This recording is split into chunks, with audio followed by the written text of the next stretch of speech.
Good day, Black Knight scholars. It's Mr. Deegan in the VidNotes Zone 6-5 time.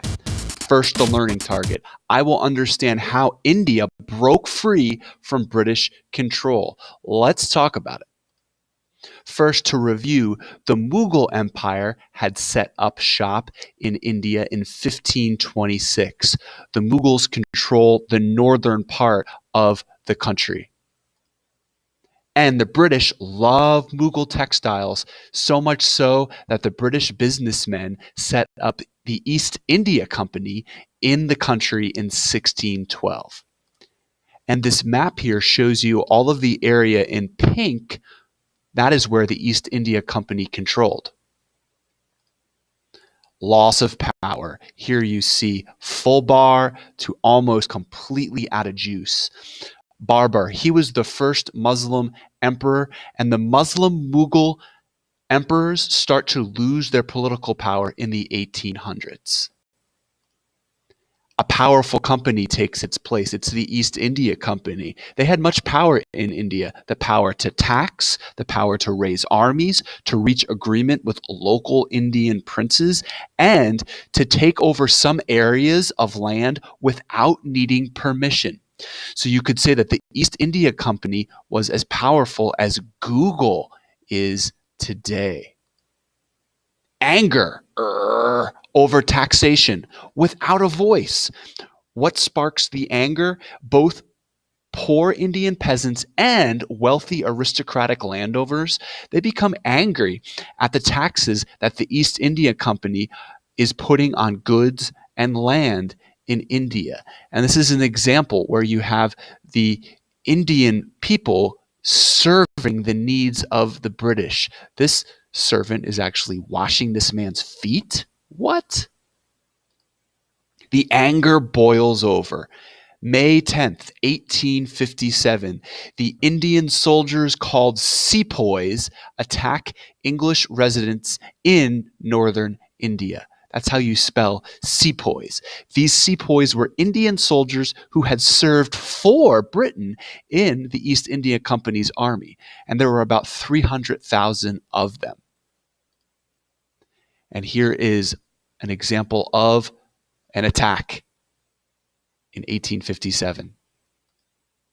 The rebellion is suppressed. Britain wins. The Sepoy rebellion spread to many parts of northern India. Here you see this circle and the area that the Sepoys revolt. It was a bloody conflict. The British women and children who were living in India were slaughtered by the sepoys. And when news of this gets back to Britain, the British soldiers intensify their fighting in India. However, some Indian citizens remain loyal to Britain. And by July 1858, the Sepoy rebellion is stopped. Britain keeps control of its Indian colony for now. The March to Freedom. In 1885, a political group called the Indian National Congress was created. There's its logo. It was created by Indian activists who wanted freedom from British control. They made plans to boycott British-made goods that were sold in India, and they gave a voice to the peasant class in India that was being exploited by British imperialism. And here is the very first meeting of the Congress, 72 members strong. India became free because of good leaders. Here is Jawaharlal Nehru next to his friend Mohandas Gandhi. They were both important leaders of the Indian National Congress. Let's talk more about Mohandas Gandhi. Here he is. And he believed in two nonviolent forms of protest: civil disobedience, the refusal to obey a law intentionally to prove a point, and passive resistance, protesting a law publicly. And Gandhi was famous for his many protests, his hunger strikes, and this, Gandhi's Salt March. It was a 24-day march in India in March 1930, and it was a protest against how Britain was taxing Indians for its use of salt. And this event was publicized worldwide, and many around the world became sympathetic to Indians' fight for independence. And here you see Gandhi picking up a grain of salt at the very end of his march. Martin Luther King visits India in 1959. He was very public about his admiration for Mohandas Gandhi. This is what he says: "Since being in India, I am more convinced than ever before that the method of nonviolent resistance is the most potent, meaning powerful, weapon available to oppressed people in their struggle for justice and human dignity." So Mohandas Gandhi influences the American civil rights movement in the 1960s, and its most important leader, Mr. King. Britain leaves India. They say goodbye. When World War II ended, Britain faced enormous debt. As a result, British leaders were thinking about the cost of keeping faraway colonies like India. In 1947, Britain passed a law giving both India and Pakistan their independence. But it wasn't easy. Independence is complicated. Who should have the power now? In the 1940s, India had about 350 million Hindus and 100 million Muslims. The majority of the members of the Indian National Congress were Hindus. Muslims in India worried that their interests would be ignored, so they created a group of their own called the Muslim League. And here is the first meeting of the Muslim League members. This league competed with the Indian National Congress, majority Muslim, majority Hindu. Dividing land causes conflict. Before it leaves India, Britain tries to create a compromise between the Indians, Muslims, and Hindus. Britain partitions, that's how you spell it right there, which means to divide. Britain partitions India so that the northwest and the eastern parts of India would become a new nation called Pakistan. And on this map, you see where the Muslims in India would go according to Britain's plan. This caused chaos. Muslims of millions of Indians had to decide, should I move or should I stay?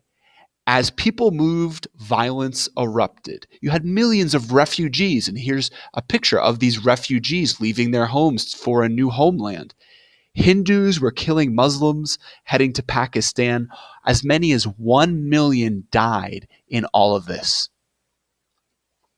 And Gandhi is assassinated on January 30th, 1948. A Hindu extremist who thought that Gandhi was being too sympathetic to the Muslim cause shot and killed the Indian spiritual leader. And here you see a headline of that. It causes riots to break out.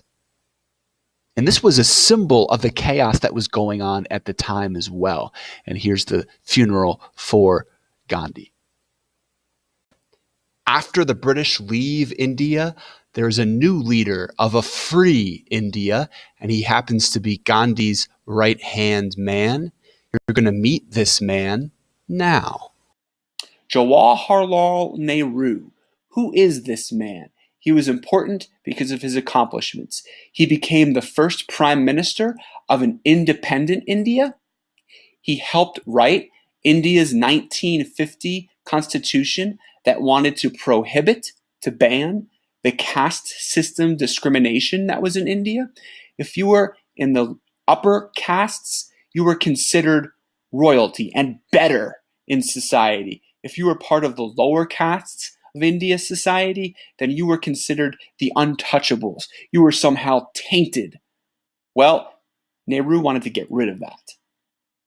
Nehru also supported Western-style industrialization. He wanted to bring factories to India to create more jobs. And today, thanks in part to this man, Nehru, India is the 7th wealthiest country in the world, according to GDP measurements.